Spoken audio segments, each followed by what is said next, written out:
What's up, my people? Mikey Proto checking in.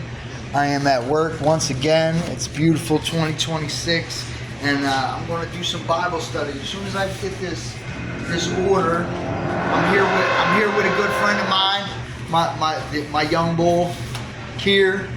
He's a grown man in a young man's body, very wise for his age. As soon as I get this order, it's the truth. You deserve it, man, and I'm proud of you. I'm proud of you too. You're doing good. He's got a lot of responsibility for his age, and he takes care of it. So let me do this order real quick, and I'm going to come on with this Bible study. I'm going to be reading Romans chapter 2. I'm very familiar with Paul and his letters. He wrote 13 letters, people say, from a jail cell. So, the Bible's talking about a prison that most of us are locked up in that is between our ears. Because most of us are locked up in a prison that is simply between our ears, and you can be in all the jails in the world and never be set free. But today, I am going to give you a little knowledge, and hopefully it'll set you free. I've been set free.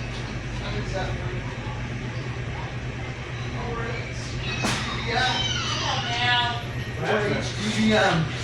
Alright. 4HGBM. Okay, so now we're back. That order's out. It's a little slow today. So Romans chapter 2. Therefore thou art inexcusable, O man, whosoever thou art that judgest. For wherein thou judgest another, thou condemnest thyself. For thou that judgest dost the same things. But we are sure that the judgment of God is according to truth against them which commit such things. And thinkest thou this, O man, that judgest them which do such things, and doest the same, that thou shalt escape the judgment of God? Now listen. God is saying right there, if you read it slowly and carefully, thou art inexcusable, O man, whoever thou art that judgest. For wherein thou judgest another, thou condemnest thyself. Now let me tell you, like, you ever been to jail and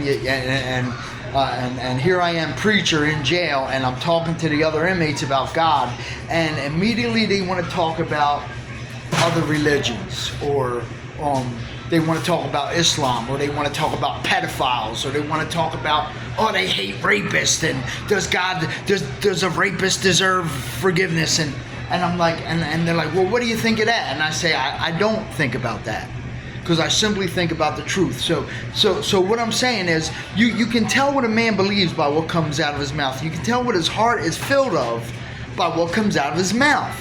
So you are inexcusable for wherever you condemn someone else. So if you're sitting there talking about rapists and pedophiles, that's what's going on in your mind. And that's the message right there. The message that's going on between your ears.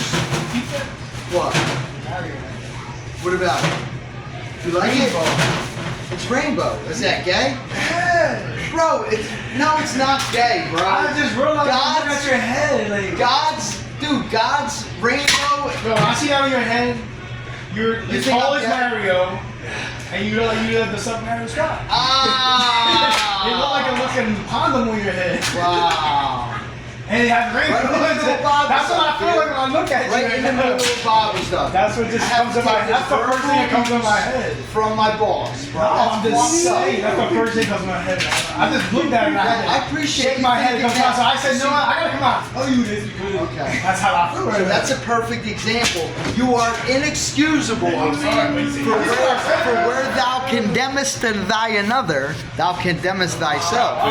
For thou doest. So if you're talking about, well, if there was a fat kid talking about candy all day long, what would you say? Probably hungry. So when the guy talks about gay guys all day long.